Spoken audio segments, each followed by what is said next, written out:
Hola, mi nombre es Carlos Rilova y en esta presentación vamos a ver la gestión de tesorería en situaciones de estrés. Vamos a ver lo que es la tesorería, qué problemas nos crea el tener un déficit de la tesorería, cuáles son los factores óptimos para optimizar esa gestión, qué soluciones tenemos en el momento de un fuerte problema de tesorería y finalmente veremos las alternativas que tenemos a la financiación bancaria tradicional.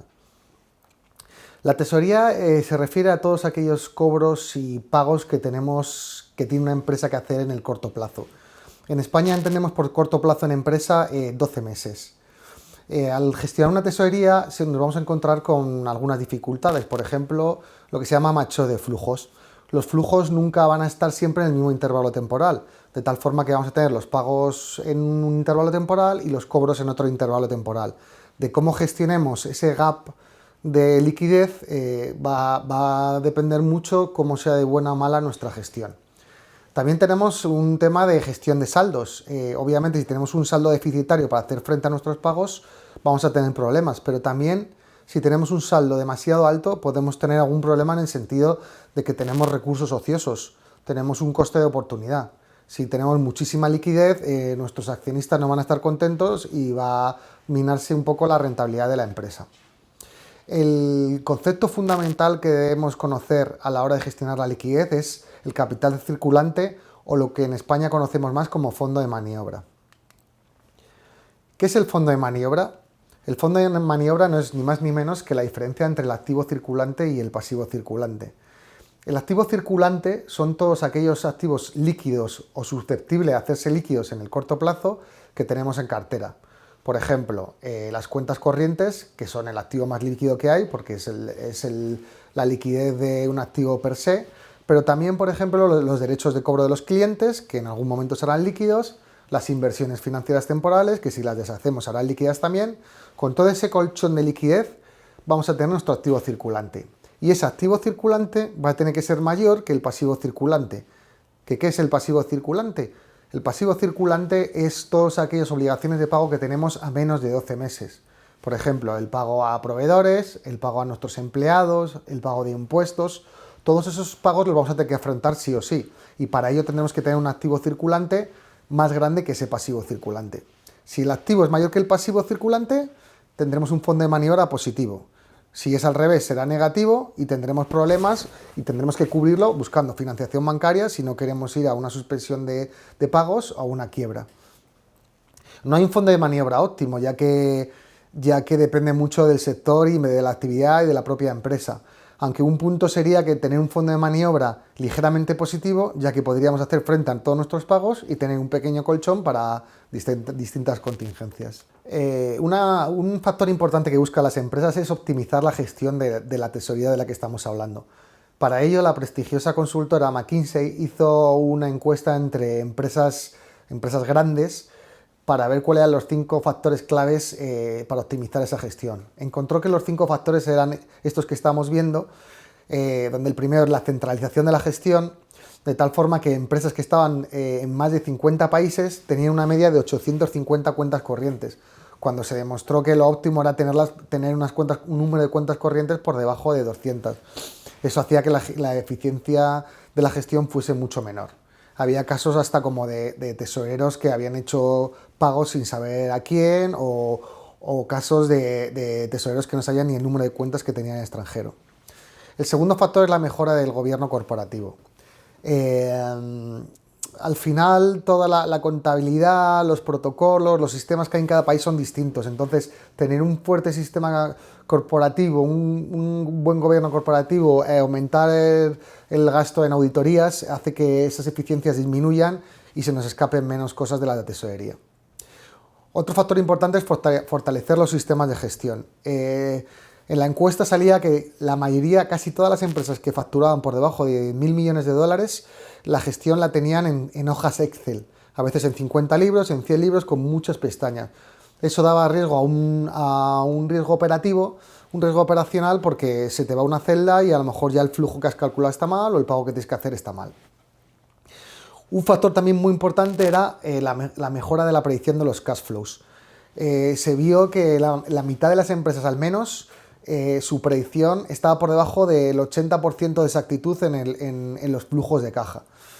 ¿Qué se puede hacer contra esto? Pues lo que se puede hacer es examinar más exhaustivamente los flujos de caja y sobre todo hacer escenarios de probabilidad. Hay flujos que tendremos seguros, como el pago a los empleados ya sabemos cuánto se va a pagar, pero hay flujos que no sabemos si cuándo nos van a venir o en qué forma. Hay que hacer escenarios con probabilidades y ser lo más ajustado a la realidad posible. Y la última característica es la gestión del capital circulante, que es lo que hemos estado hablando de, bueno, pues que la empresa tiene que tener una gestión de los saldos bastante óptima, una previsión de los cash flows buena, una cobertura correcta y, bueno, todo lo que implica una gestión del capital circulante. Cuando una empresa tiene un déficit en la tesorería, un fondo de maniobra negativo, hay 4 opciones. De menos a mayor gravedad son las siguientes: recapitalización o refinanciación, reestructuración, suspensión de pagos y quiebra. La recapitalización consiste en, bueno, tenemos un déficit de tesorería, pedir más dinero a nuestros accionistas, que pongan más capital. Si lo ponen, pues estaría solucionado. Se puede hacer también la refinanciación, que es ir al banco a pedir más financiación, que nos dé más préstamos, que nos amplíe los préstamos, la línea de crédito, lo que sea, hasta que podamos cubrir ese gap de liquidez negativo que tenemos. ¿Que no podemos ni recapitalizarnos ni refinanciarnos? Iríamos a la reestructuración. La reestructuración ya sería, pues, ir al banco y pedir que nos amplíen los plazos, o nos disminuyan el tipo de interés, o incluso que nos hagan una quita, que sería una condonación de parte de la deuda. También se puede reestructurar, pues, cambiando departamentos, vendiendo negocios o temas ya más operativos que financieros. Por último, tendríamos la suspensión de pagos y la quiebra. La diferencia entre suspensión de pagos y quiebra es temporal. La suspensión de pagos es en el momento, puede ser temporal, la quiebra es definitiva. En una suspensión de pagos, el fondo de maniobra puede ser positivo, la empresa sigue funcionando. Supongamos, por ejemplo, que tenemos una empresa que fabrica vinos y los hemos vendido a muchos restaurantes. Estos restaurantes a lo mejor nos van a pagar, se han retrasado en el pago y nos van a pagar a 60 días y no tenemos dinero suficiente para hacer frente a nuestros pasivos a corto plazo, nuestro pasivo circulante que hemos definido anteriormente, porque tenemos que pagar a proveedores, tenemos que pagar a empleados, tenemos que pagar impuestos. Pero nosotros tenemos un activo circulante, que son nuestros derechos de cobro. En cuanto los restaurantes nos paguen el vino, nosotros vamos a poder levantar esa suspensión de pagos y pagar a todos nuestros acreedores. En el caso de la quiebra, no. En el caso de la quiebra, el fondo de maniobra, aparte de ser negativo, es que no hay ningún activo circulante posible. En el mismo ejemplo anterior de la empresa de vinos, suponemos que hemos fabricado todos esos vinos, hemos gastado dinero en empleados, en maquinaria, en existencia, pero no se lo hemos vendido a ningún restaurante. Nadie ha querido nuestro vino. Nosotros tenemos que hacer frente a nuestros pagos, pero no tenemos ningún derecho de cobro, ni va a llegar ningún derecho de cobro, con lo cual la única solución es declarar la quiebra, nombrar un administrador concursal y que se repartan los bienes que queden de la empresa. Y finalmente vamos a ver otras fuentes de financiación alternativa a la clásica de los préstamos bancarios. Hemos puesto aquí alguna lista, pero la lista sería casi interminable. Tenemos, por ejemplo, los préstamos participativos, que son prestamistas que nos dan un préstamo a la empresa con un interés variable, y ese interés variable es más grande en función de la rentabilidad que obtenga nuestra empresa, de tal forma que al prestamista le interesa que nuestra empresa vaya bien.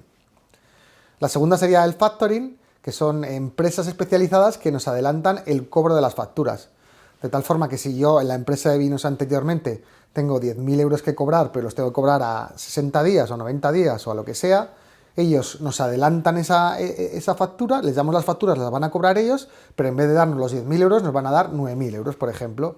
Y cuando ellos cobren los 10.000, pues los 1.000 son los beneficios que saca, los 1.000 euros es el beneficio que saca esa empresa, y a nosotros nos ha hecho un favor adelantándonos liquidez.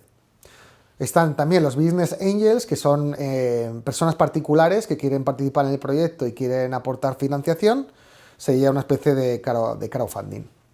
Las sociedades de garantía recíproca son empresas que presentan avales a bancos para que estos bancos sean capaces de dar préstamos, disminuyendo el riesgo a pequeñas y medianas empresas. A cambio, estas pequeñas y medianas empresas tienen que comprar una participación de la sociedad de garantía recíproca y así también capitaliza esa sociedad. Tenemos las entidades de capital riesgo, que son entidades que prestan a una empresa en concreto pero se inmiscuyen en la gestión del día a día, de tal forma que ellos te prestan el dinero, ellos también te ayudan o gestionan la empresa para maximizar el valor de la empresa y aumentar esa participación para cuando lo puedan vender sacar un beneficio. Y finalmente, pues tenemos dos formas más alternativas de financiarse, que son el mercado alternativo bursátil, que es un mercado de bolsa, pero para pequeñas empresas con pequeña facturación, que pueden salir a cotizar o pueden recibir financiación en este mercado. Y también tenemos la banca en la sombra, que son entidades como, por ejemplo, hedge funds, que están muy poco regulados y que hay mucha persecución legislativa sobre ellos porque no están regulados. Como hemos comentado, habría otras fuentes de financiación alternativa, pero no las podemos enumerar todas por reducción de tiempo. Espero que la presentación haya sido de su agrado. Muchas gracias.